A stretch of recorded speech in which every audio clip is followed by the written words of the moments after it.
કોઈ પણ દીકરી એ સનાતન ધર્મની દીકરી છે. કોઈ પણ દીકરીને મા બાપ માટે એના લક્ષ્મી રૂપી છે અને કાળજાનો ટુકડો છે.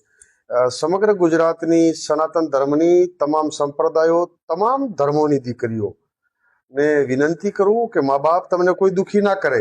મા બાપનું અપમાન થાય, સમાજની ગરિમા નીચી થાય, એવું કોઈ દીકરીએ ના કરવું જોઈએ. મા બાપને ઠેસ પહોંચે એવું ન કરે. મા બાપની મરજી વિરુદ્ધ લગ્ન ન કરવા જોઈએ એવી હું ગુજરાત સરકારને, આજે સમગ્ર ગુજરાતમાંથી હમણાં ભાવનગરથી પાટીદાર સમાજના એક આગેવાનો, હમણાં ઘણા પાટીદાર સમાજના આગેવાનોના ફોન આવ્યા.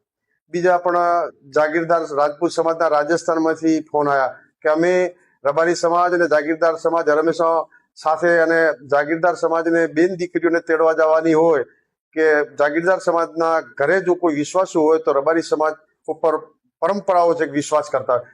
આવી જ્યારે રબારીઓ ઉપર વિશ્વાસ તમામ સમાજો કરતા હોય તો હું તો રબારી સમાજના યુવાનોને કહું છું કે આપણે કોઈ પણ બીજા સમાજની દીકરીઓને ન લાવવી જોઈએ, વિનંતી. અને આપ જે પૂછો છો ચૌધરી સમાજની દીકરી, ચૌધરી સમાજ વીડિયા ની મેં તપાસ કરી. કાલે ઘણા ચૌધરી સમાજના આગેવાનોના ફોન આવ્યા હતા. આજે મને કોનજીપી અમારે મોરીખાથી ચૌધરી સમાજના આગેવાન છે, એમનો ફોન હતો. તો મેં તપાસ કરાવી, ઊણ મુકામે ફોન પણ કર્યો. તો એમનું કેવું એમ છે કે આજ દી સુધી કોઈને કીધું નતું.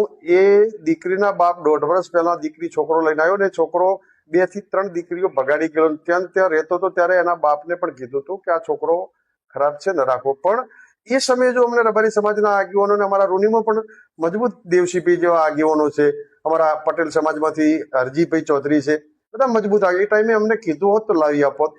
હજુ પણ હું કોશિશ કરીશ, પણ મેં જયારે તપાસ કરી ત્યારે આજે હું દુઃખી થયો. ચૌધરી સમાજની લાગણી હતી, મારે મદદ કરવી જોઈએ. અને હજુ આગેવાનો આવશે તો આપણે જશું.